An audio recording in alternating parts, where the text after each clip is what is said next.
Common language use mistakes advanced TOEFL students still make and how to fix them. And hello, everyone. This is Michael from BetterTOEFLScores.com. Welcome, everybody. Are you an advanced English speaker still making small but costly language use mistakes in the TOEFL test? Today, I'm breaking down the 5 most common types of errors advanced non-native speakers make on the TOEFL speaking and writing sections. Stay until the end for a 25-question language use quiz with answers so you can test yourself. All right, let's get started. So why are you even worried about this? Even at the advanced level, small errors in grammar, word choice, punctuation, or structure can lower your overall score from a 30 to a 23 in speaking, or maybe from a 30 to a 25 in writing.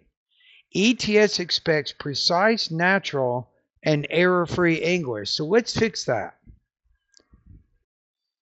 Okay, let's look at different categories of advanced errors. So I'm going to break them into, first is word choice.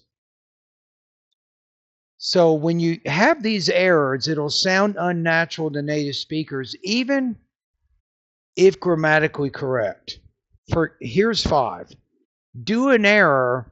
Native speakers not going to say that. They're going to say make an error.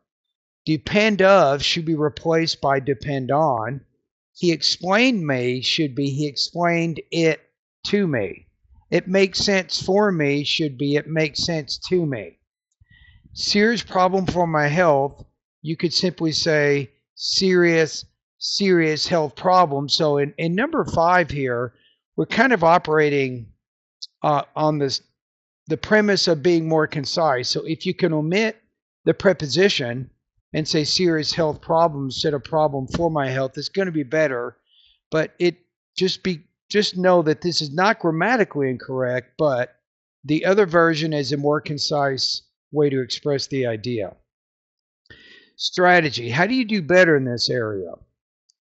Make a collocation notebook. Record 10 academic verbs like explain, argue, suggest, and then their correct prepositions or patterns. You need to get used to them. Okay, let's take a look at mechanics.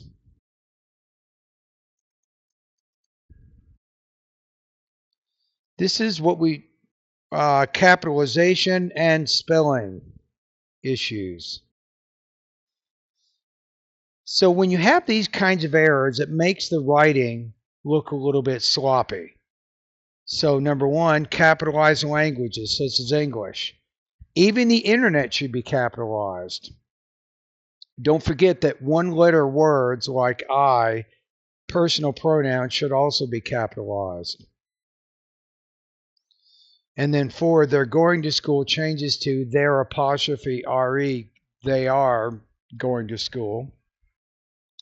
And separate should be spelled as separate. So strategy.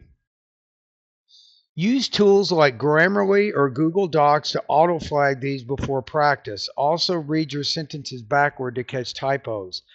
Even when you're using your phone, if you can use Grammarly, for example, using the phone, that would be great because as you're doing your texting and other things on your phone, it'll alert you to misspellings and word choice problems. So you're getting used to what your common problems are, and then you're correcting them.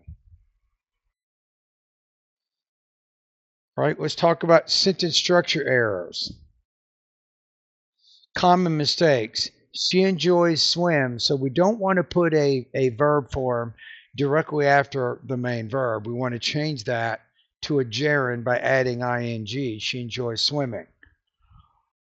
Number 2, although I studied hard, notice the period there. The problem is although I studied hard, this is actually a dependent clause. And dependent clauses need to be attached to the main part of the sentence. And introductory clauses and phrases are typically set apart with a comma, not a period. So it should be revised. Although I studied hard, I failed. Number 3, this is what we call a run-on sentence. A run-on sentence, it's two different independent clauses with no punctuation at all. The test was difficult, I passed it. That's going to be a run-on. So it's very easy to fix it. The test was difficult, comma, but I passed it. So we put a comma right after the first independent clause. We add that coordinated conjunction here, and then we say the next part of the sentence. Number 4.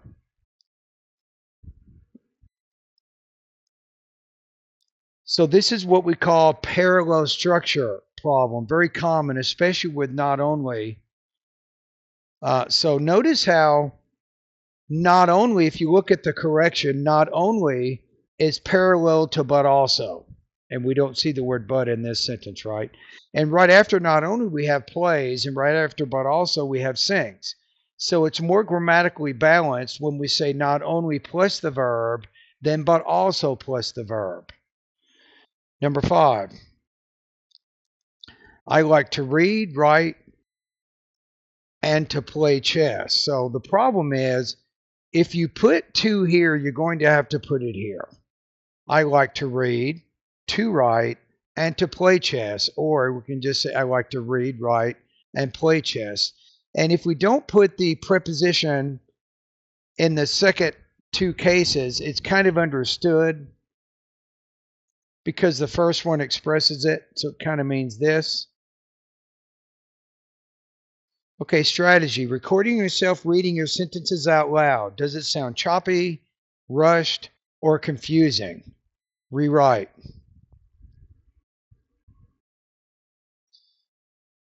Right? Number 4, grammar errors. Here are some common mistakes. He have a car changes to he has a car. Why? Because he is actually third person singular present. And then we need a third person present singular verb here. So he and then has. Notice it's I have, you have, he, she, it has, we have, and they have.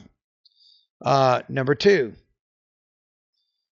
we have I didn't went there changes to I didn't go there. Why are we doing that? When we're using do, we typically put the base form of the verb after that. That's very common in English grammar to do that. Number 3, it depends on the meaning here, but if you mean that she didn't find anything interesting at the time, then you would say she was boring. No, change it to she was bored by the professor's lecture is going to be better. Now, if I say she was boring to other people, it means other people found her boring. So the meaning actually changes if you're using the present versus the past participle here. Number 4, every student is here changes to every student is here. So with these indefinite, it's actually I guess a quantifier here. So when you say every or each, you want to have a singular noun directly after it, which is why we said student. And because student is singular, the verb also needs to be singular here. And then people is working hard changes to people and then are. Because person is singular, people is plural. You can also say persons. I think when you have a smaller definite number of something, of people. So strategy, use grammar checkers plus review irregular verb charts. Write 3 sentences a day using tricky tenses like present perfect or conditionals. Make sure you can control your verb tenses. This is important. Remember, we basically have 12 verb tenses in the English language, right? We have our simple tenses, we have simple present, we have simple past, we have simple future. He is home, he was home, he will be home, right? So we have, make sure you know how to use those 3. Those are the basic, probably the most important. Now, after we have the simple tenses, we have the progressive tenses. Progressive means we're using ing on the form of a verb plus the be verb. So he is talking right now. He was talking right now. He will be talking right now. So we have the simple present. We have the present progressive. We have the past progressive and the future progressive. And then we have what's called the perfect tenses, right? You can create perfect tenses using have plus the past participle. I have lived, present perfect. I had lived in San Bernardino before moving to another town. That's the past perfect. And then the future perfect. Wow, what a complex tense. I will have finished the assignment by 5 p.m. So notice the perfect tense is typically, in the case of the past perfect, you have two different actions in the past, and the one action occurs before the other, and that justifies the past perfect. And then the same is true with the future perfect, except you're flipping it into the future, and you have the one future action occurring before the other.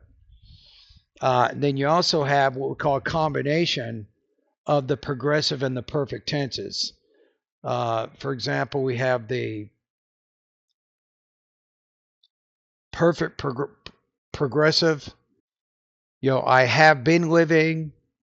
Then we have the past progressive, past perfect progressive, I guess. I had been living, and then I will have been living. So, and that gives you basically the 12 verb tenses of the English language. So what is that? And these are difficult to remember, all these. You got the present perfect progressive, the past perfect progressive, and the future perfect progressive. Okay, let's go to the next part. So punctuation. Even in the speaking, if your punctuation is not good, you'll have some trouble with your pacing and also with your tone. So keep that in mind. So you need to understand your sentence structure when you're speaking, and then you know when to pause and what to do with the tone when you're pausing. So here are some common mistakes. I enjoy writing, and I enjoy studying, and I like writing too. Remove the comma, no comma before am when joining short clause. But that's a minor error. Number two is a very big problem. Let's eat, Grandma. Or no, let's eat, Grandma. Or let's eat, Grandma. So the way that it's phrased here, it actually means that somebody wants to eat their grandmother, and we know that that's not what the meaning is. So we have to put the comma before grandma. So not using the comma means we are talking about grandma, but once we use the comma, we're now talking to grandma. So the next one, very common to punctuation problem. It's a good day. We need to say it, comma, and then s to make it a contraction. So it means it is a good day. And then students should bring, you'll see this a lot, and I see this mistake a lot of times with include, but bring and include are both transitive verbs, which means we have to have objects directly after them. So students should bring pens, paper, and books. So there's no colon needed between bring and then pens and paper and books. But if you wanted to use it, you certainly could. If you change it to this, students should bring the following. Make it even easier to see. Students should bring, how about, this will show you when to use the colon. It's good to see this. Students should bring these items, and then notice items is a noun, and then pens, papers, and books are examples of those items. So we're using the colon to introduce items in a series, and it will work the way that sentence is now phrased. She said, hello, right? But we're trying to make this a quote. So we have, she said, hello. So read your writing out loud. Pause at commas and periods. If the pause sounds wrong, so is a punctuation.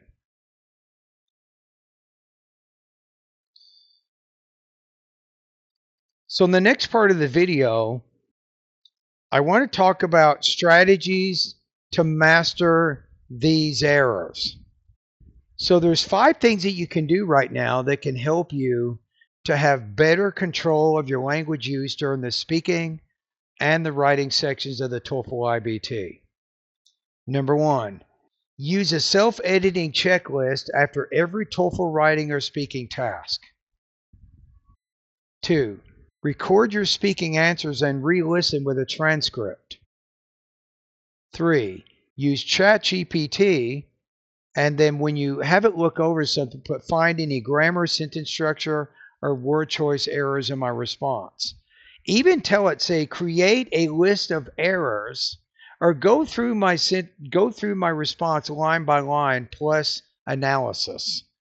And it'll explain to you what's wrong and why it's wrong and how to repair it. Number 4, create a personal error log. Track your most common 5 mistakes. This is a good idea.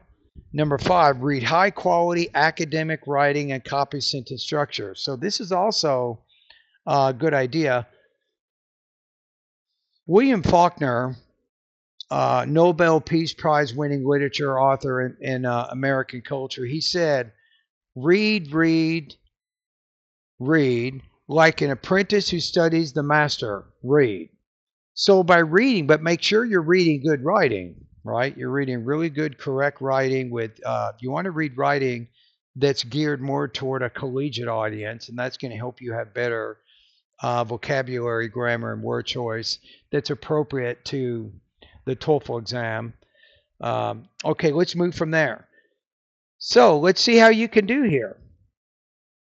So here's a practice test. I had Chat give me some examples of sentences with errors, and I wanted to have the sentences a little bit higher level. And let's just do 5 at a time. So take a minute and read these sentences and practice writing the sentence and then correcting the sentence. This is really good for your language use. It's not good to just identify the error, but practice rewriting the sentence. Go through that motion of capitalizing, putting all the words in the correct order, putting the period at the end. This is very good practice because what you're trying to do is, for the TOEFL exam, it isn't just about knowing what's correct. It's having automaticity, good automaticity to language use in both the speaking and the writing. So the grammar and the vocabulary needs to be automatic so that when you're speaking and you're writing under time constraint, you can come up with the best vocabulary and the grammar choices quickly without a lot of pauses and hesitations. Okay, let's take a look at 6 through 10. Correct those.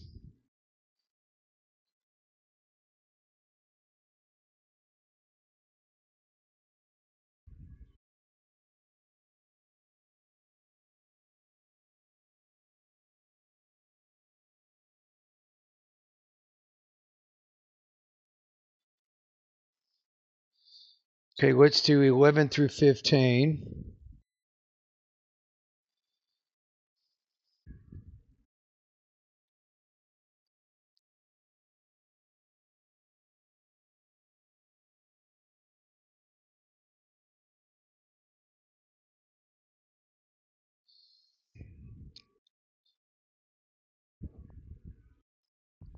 Sixteen through 20.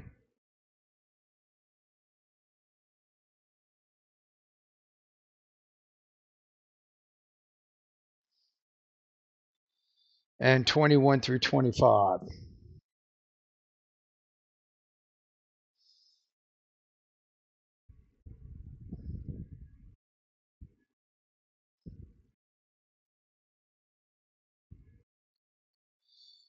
And if you read them out loud, this does help, especially for advanced speakers of American English. If you read it out loud, you can kind of hear it's not going to sound good. If it doesn't sound correct, it means that you've probably been watching a lot of TV in English, maybe listening to the radio, maybe you're reading newspapers, magazines, and books. So you have a lot of input in just by being an advanced speaker of English, you have just hundreds of hours of input in the brain, right? So you should trust your instincts. If something doesn't sound right, probably isn't. For example, number 19, I'm particularly interested in public policy formation and institutional reform. So hopefully that'll sound unnatural. Notice how Microsoft Word even offers a correction here, interested. So that's why if you're practicing writing and you're using a word processor program like I am, it offers the corrections. You get used to making the corrections as you're doing your writing practice. And believe it or not, this will actually become part of your unconscious grammar knowledge. Now let's take a look at the correct answers. I'll go ahead and read these out loud. And if you want to do some practice pronunciation, you can practice reading the sentences with me right now. So keep in mind that when you do pronunciation practice, especially with longer sentences here, you want to make sure you have good, what I call thought groups and blending, which means you identify maybe 5 to 6 stress words in a sentence. You'll have a pause. And within that thought group, you want to try to link those words together. Then you have another 4 or 5 or 5 or 6 stress words followed by another pause. When you get to the end of the sentence, your tone's going to drop slightly. Okay, here we go. Number 1. The professor emphasizes the need for deeper theoretical engagement in the final paper. 2. Despite extensive preparation, I didn't attend the symposium on cognitive linguistics. 3. It's essential that every participant demonstrate academic integrity throughout the process. This one's a little bit tricky. You might be tempted to put the S, every participant demonstrates, correct? But you have to remember that every participant, even though you don't see it, it kind of means this. You have to think about should. If I said every participant should demonstrate, you're definitely not going to change the end of that verb, right? So because you have essential plus that, you're using what's called an adjective of urging plus a noun clause, and then the verb and the noun clause should be in the base form. If you want to study more of that, you can go to what's called subjunctive mood in English grammar to learn more about this type of grammar. But this is advanced grammar, right? Okay, let's look at 4. He explained the procedures to me without providing any supporting rationale. Number 5. She was extremely interested in the correlation between climate change and urban development. Notice how the preposition between, it typically introduces 2 items. Item A, which is climate change. Item B is urban development. Now, if I had 3 variables here, maybe climate change, comma, urban development, comma, and rural living, I would change between to among. Number 6, I prefer to watch documentary films that explore political ideologies across different nations. Did you notice that I put a pause right before the noun clause there? Now, for TOEFL speaking, do not pause in the middle of a sentence. You need to break the sentence into grammatical thought groups, kind of like this. I have the independent clause here.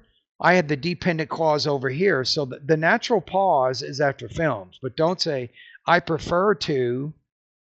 If you put a pause here when you're speaking, you're dead in TOEFL speaking. Do not do that. You don't want to separate that preposition from the verb because that's an infinitive.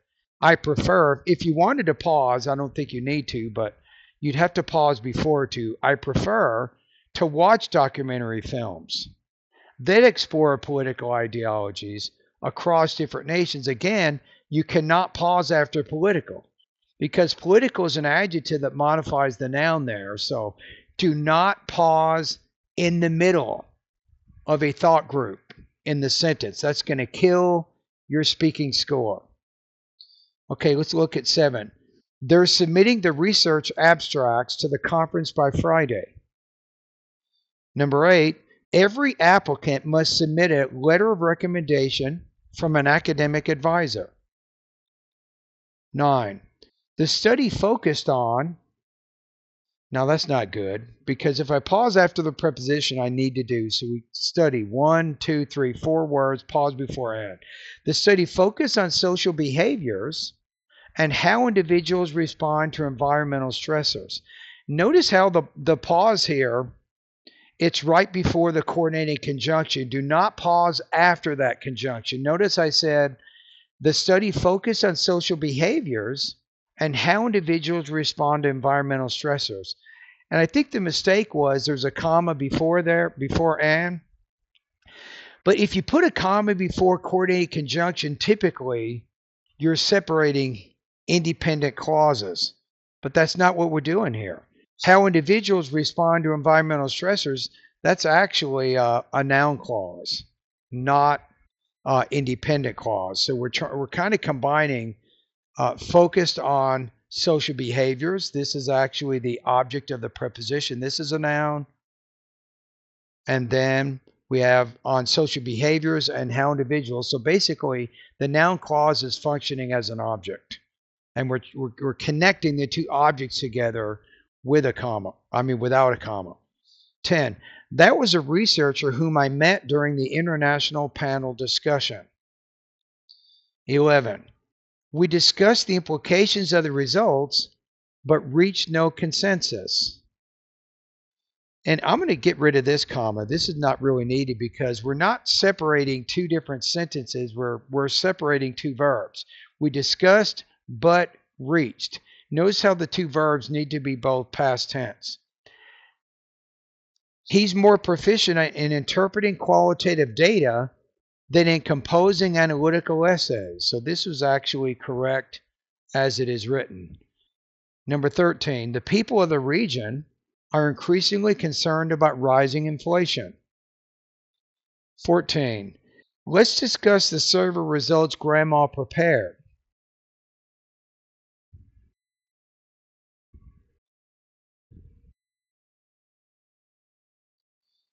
Or if you're talking about grandma, you would say what I just said. Notice how the pronunciation is also different. Wow, be careful here. Let's discuss the survey results Grandma prepared. Or let's discuss the survey results Grandma prepared.